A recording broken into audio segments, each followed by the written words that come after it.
Hello दोस्तों, आपका अपने स्टूडेंट ग्रुप चैनल पे बहुत बहुत स्वागत है। दोस्तों फाइनली जो है कि बीए थर्ड ईयर गृह विज्ञान का जो है कि पार्ट नंबर 7 आ चुका है। तो आप सभी इस वीडियो को पूरा जरूर देखिएगा, क्योंकि इन्हीं में से जो है कि आपके एग्जाम में सवाल पूछे जाएंगे। तो आइए अब इस वीडियो को शुरू करते हैं हम। तो दोस्तों आज का आपका पहला सवाल हो जाएगा, नर्सरी स्कूल किस उम्र के बच्चों की शिक्षा के लिए है। तो किस उम्र की है, तो आपका हो जाएगा 3 से 6 वर्ष के लिए। ठीक है दोस्तों, अगला सवाल देखिए कि नर्सरी स्कूल को भारत के किस नाम से जाना जाता है। तो किस नाम से, बालशाला, ठीक है ना, तो बालशाला और शिशुशाला कोई नहीं, यानी कि ऑप्शन नंबर आपका जो है कि दोनों सही होगा, इसमें और इसमें से। ठीक है, उसके बाद आपका अगला सवाल आ जाता है कि 1966 में शिक्षा आयोग ने अपने प्रतिवेदन में शिशुशाला से प्राप्त होने वाले महत्वपूर्ण लाभ के विषय में उल्लेख किया। तो कौन सा ऑप्शन सही होगा दोस्तों, तो आपका जो है कि ए और यानी कि फर्स्ट और सेकेंड वाला सही होगा। इसको आप एक बार और देख लीजिए। ठीक है, अगला सवाल आपका आएगा कि निम्न कथनों में कौन सही है। तो कौन सही है, उपयुक्त दोनों, यानी कि आपका ए और बी दोनों सही होगा। ठीक है, अगला सवाल देखिए कि किस उम्र यानी कि किस उम्र के बच्चे को वाद विवाद करने, अभिनय करने, नृत्य, संगीत आदि की शिक्षा दी जाती है। तो किस उम्र में दी जाती है, तो आपका ऑप्शन नंबर सी सही होगा, 5 वर्ष से अधिक उम्र के बालक को। ठीक है दोस्तों, उसके बाद आपका अगला सवाल आ जाता है, यहाँ पे देखिए छठा नंबर, निम्न कथनों में कौन सही है। तो कौन सही है, आपका ए और बी यानी कि उपयुक्त दोनों सही होगा। ठीक है, अगला सवाल देखिए नंबर 7 आपका आ गया कि निम्न कथनों पर विचार करने के लिए बोल रहा है। ठीक है, तो आपका ऑप्शन नंबर क्या सही होगा, फर्स्ट एंड सेकेंड वाला। ठीक है, उसके बाद आपका अगला सवाल है कि नर्सरी स्कूल शिक्षा का महत्व है। तो उपयुक्त दोनों। आपको क्या करना है दोस्तों, क्वेश्चन भी अच्छे से देखना है, पढ़ना है, और विकल्प जो चारों विकल्पों को आपको अच्छे से देखना होगा। ठीक है, अगला सवाल देख लीजिए कि शिक्षा आयोग द्वारा नर्सरी स्कूल शिक्षा के कार्य हैं। तो क्या होगा, उपयुक्त सभी, आपका ऑप्शन नंबर डी यहाँ पे सही होगा। अगला सवाल देखिए कि नर्सरी स्कूल शिक्षा के कार्य हैं, उपयुक्त सभी सही होगा आपका। अगला सवाल है आपका कि नर्सरी स्कूल शिक्षा के कार्य हैं, उपयुक्त सभी। अच्छे से आपको चारों विकल्प पढ़ना है। ठीक है दोस्तों, अगला सवाल, नर्सरी स्कूल में बच्चों को किस विधि से जो है कि शिक्षित किया जाता है। तो उपयुक्त आपका सभी सही हो जाएगा। ठीक है, अगला सवाल देखिए कि निम्न कथनों में कौन सही है। तो कौन सही है, ए और बी, यानी कि ऑप्शन नंबर आपका सी सही होगा दोनों। अगला सवाल है कि नर्सरी स्कूल में बच्चों को कितने घंटे तक रोकने की व्यवस्था रहती है। 3 से 4 घंटे तक। ठीक है, उसके बाद आपका अगला सवाल है कि नर्सरी स्कूल में कितने बच्चों को लेकर के समूह में बांटा जाता है, 10। अगला सवाल है आपका कि नर्सरी स्कूल में बच्चों को प्रवेश की क्या विधि है। तो क्या विधि है, दोनों, यानी कि लिखित परीक्षा और मौखिक परीक्षा। ठीक है, अगला सवाल है कौन सा कार्यक्रम शिशुशाला के भोजन कक्ष में संपन्न होता है, जिसके यानी कि जिसके दरमियान छात्र छात्राओं की खाने पीने से संबंधित सभी आवश्यक एवं उपयोगी जानकारी उपलब्ध कराई जाती है, सामूहिक जलपान के द्वारा। अगला सवाल है कि बालशाला के उद्देश्य हैं। तो क्या है, उपयुक्त सभी आपका सही हो जाएगा। ठीक है, उसके बाद आपका अगला सवाल है कि नर्सरी स्कूल बच्चों की आयु है। तो क्या है, 3 से 4। ठीक है, अगला सवाल है कि मॉन्टेसरी विधि के प्रतिपादक हैं। तो कौन है, मैडम मारिया। अगला सवाल आपका है कि नर्सरी स्कूल का उद्देश्य है। तो क्या है, आपका ऑप्शन नंबर डी यहाँ पे सही हो जाएगा, सर्वांगीण विकास। अगला सवाल है खेल के प्रकार, क्या होगा, ए तथा बी आपका दोनों सही होगा। अगला सवाल देखिए कि किडर यानी कि किटर गार्डन किस भाषा का शब्द है। तो किसका है, जर्मन भाषा का। अगला सवाल है किटर गार्डन किस भाषा का शब्द है। तो यहाँ पे सेम क्वेश्चन दे दिया है आपको, 23 और 23 करके, ठीक है, दोनों 23 ही है, इसमें आपको टेंशन लेने की जरूरत नहीं है। तो जर्मन आपको सही होगा। उसके बाद आपका अगला सवाल देखिए, दिया हुआ है खेल की अवधारणा शिक्षा जगत को किसने दी? किसने दी? फ्रोबेल, यानी कि आपका ऑप्शन नंबर बी सही होगा। अगला सवाल देख लीजिए, नर्सरी शिक्षा पद्धति का उद्देश्य है, तो क्या है? आपका ऑप्शन नंबर सी यहाँ पे सही होगा। अगला सवाल है, नर्सरी स्कूल शिक्षिका का, यानी कि नर्सरी स्कूल शिक्षिका को होना चाहिए, क्या होना चाहिए?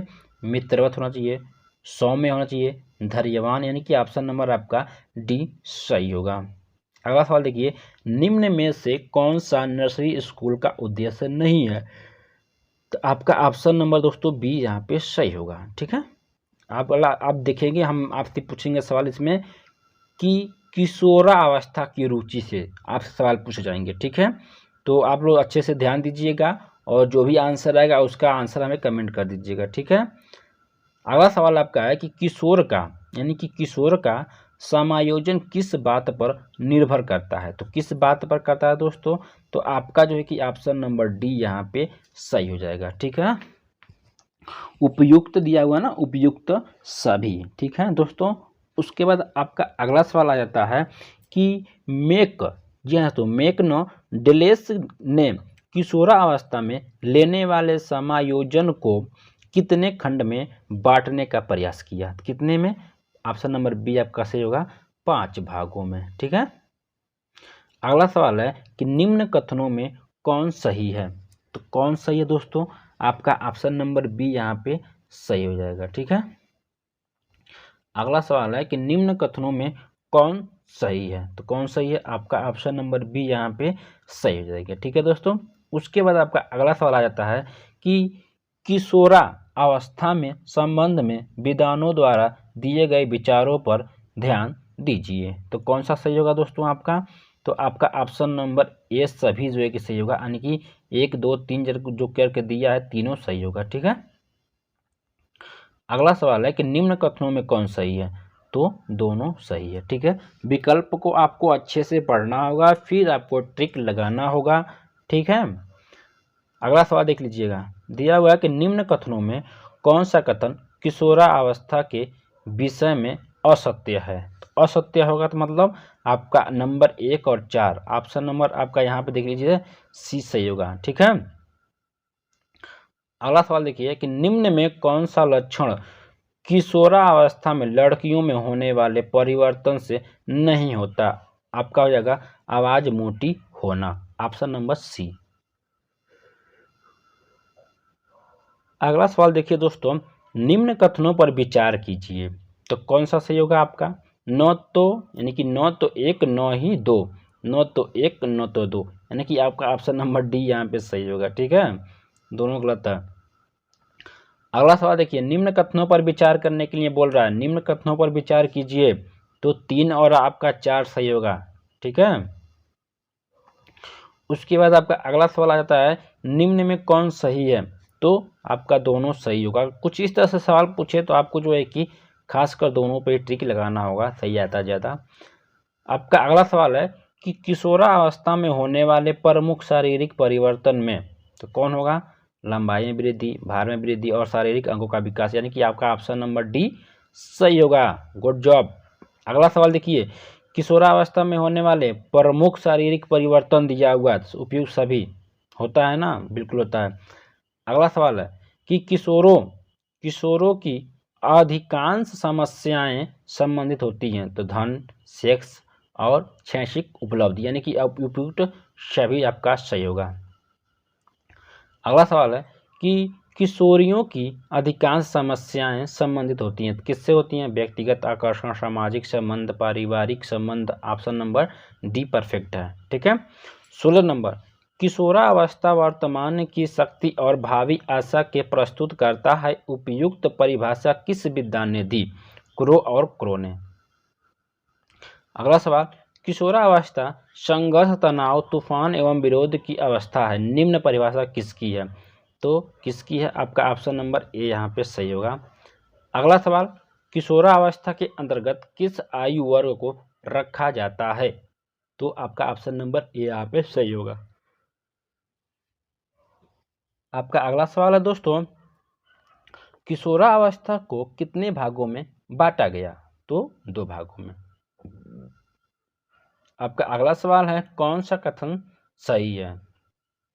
तो ए और बी यानी कि ऑप्शन नंबर आपका सी सही होगा, दोनों सही है। ठीक है। अगला सवाल देखिए, किशोरावस्था की विशेषताएं हैं तो क्या हैं? शारीरिक विकास, भावना, मानसिक, उपयुक्त सभी। अगला सवाल, किशोरावस्था की विशेषताएं हैं तो क्या होगा? आपका ऑप्शन नंबर डी यहाँ पे सही हो जाएगा। ठीक है दोस्तों। उसके बाद दोस्तों आपका अगला सवाल हो जाएगा, किशोरावस्था की विशेषताएं हैं तो क्या है? आपको तीनों ऑप्शन अच्छे से देखना होगा। आपका सही ऑप्शन होगा डी, उपयुक्त सभी। अगला सवाल है, किशोरावस्था की विशेषताएं, सेम क्वेश्चन है लेकिन आपको आंसर जो है कि अलग अलग टाइप में दिया हुआ है। ठीक है। तो इसको देखिए, आत्म सम्मान की भावना, आत्मनिर्भरता, आदर्शों की स्थापना, यानी कि इसमें भी जो है कि आपका ऑप्शन नंबर डी ही सही होगा, उपयुक्त सभी। अगला क्वेश्चन देखिए, किशोरावस्था में शिक्षा जरूरी है तो क्या होगा? उपयुक्त सभी। विकल्प को आपको अच्छे से पढ़ना होगा। ठीक है दोस्तों।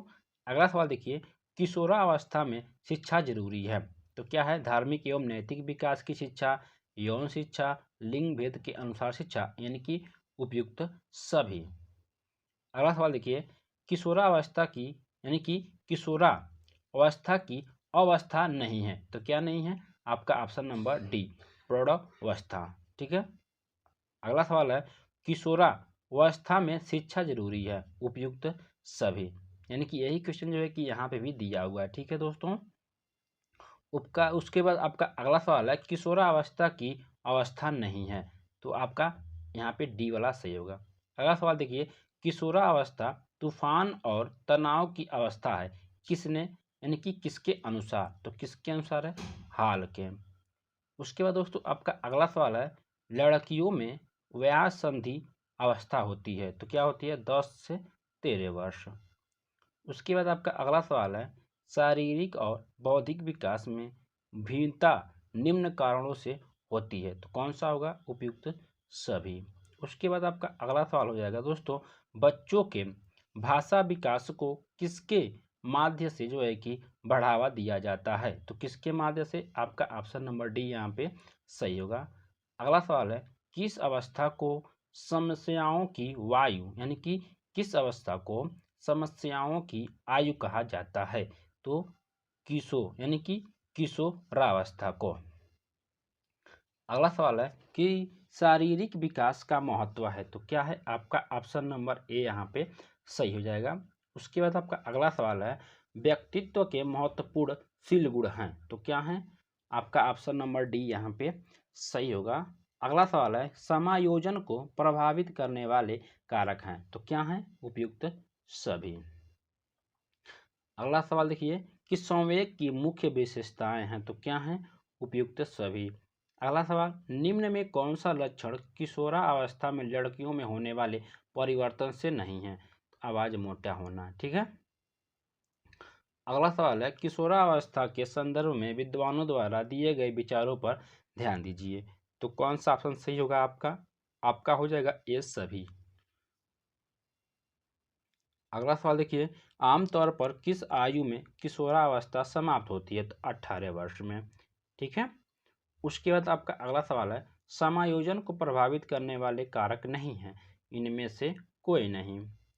अगला सवाल देखिए, कि दिवास्वपन अवस्था किस आयु से प्रारंभ होती है तो किशोरावस्था से। अगला सवाल, किशोरावस्था के प्रमुख संवेग हैं, उपरोक्त सभी। अगला सवाल, किशोरावस्था की समस्याएं हैं तो क्या हैं? उपयुक्त सभी। अगला सवाल, गोल्डन यानी कि गोल्डन एज किसके नाम से कौन सी अवस्था जानी जाती है तो कौन है? आपका ऑप्शन नंबर सी यहाँ पे सही होगा। अगला सवाल, किस अवस्था को संक्रमण की अवस्था भी कहा जाता है तो किसको कहा जाता है? आपका ऑप्शन नंबर सी यहाँ पे सही होगा। अगला क्वेश्चन देखिए, टीन एज की अवस्था कही जाती है तो क्या होगा? ऑप्शन नंबर डी आपका सही होगा, किशोरा अवस्था। अगला सवाल देखिए, कि किशोरावस्था जीवन का सबसे कठिन काल है, यह कथन है, यह कथन किसका है? तो आपका ऑप्शन नंबर सी सही होगा, किल पैट्रिक का। ठीक है, अगला सवाल देखिए कि अभिप्रेरणा का यानी कि अभिप्रेरणा पर किस कारण का जो है कि प्रभाव नहीं है? तो भौतिक संरचना का। अगला सवाल देखिए, निम्न कथनों पर विचार कीजिए। तो विचार कीजिए, कौन सा सही होगा? आपका ऑप्शन नंबर सी। ठीक है दोस्तों, यानी कि बी 3 और 4 जो है कि आपका सत्य होगा। ठीक है दोस्तों, उसके बाद दोस्तों आपका अगला सवाल देखिए, निम्न में कौन सा लक्षण किशोरावस्था में लड़कियों में होने वाले परिवर्तन से नहीं है? मोटी आवाज़। ठीक है, इस क्वेश्चन को जो है कि इसमें 3 बार रिपीट कर दिया गया मैं, ठीक है, मेरे थ्रू। उसके बाद आपका अगला सवाल है, कौन सा कथन सत्य है आपको बताना है? तो ऑप्शन नंबर ए आपका सही होगा। अगला सवाल, तरुण अवस्था का समय है, तो मौन परिपक्वता का। ठीक है, अगला सवाल देखिए, किस अवस्था को तूफान या तनाव की अवस्था कहा जाता है? किशोरा अवस्था। उसके बाद आपका अगला सवाल है इस वीडियो का लास्ट क्वेश्चन, किस अवस्था में यौन परिपक्वता के कारण बालक के शरीर में अनेक परिवर्तन होते हैं? तो किशोरा अवस्था। दोस्तों मैं आपको बता दूं कि अगला वीडियो जो है कि जल्दी ही आपको मिल जाएगा। अगर आपने अभी तक चैनल को सब्सक्राइब नहीं किया है तो सब्सक्राइब करके बेल आइकन को प्रेस जरूर कर लें। धन्यवाद।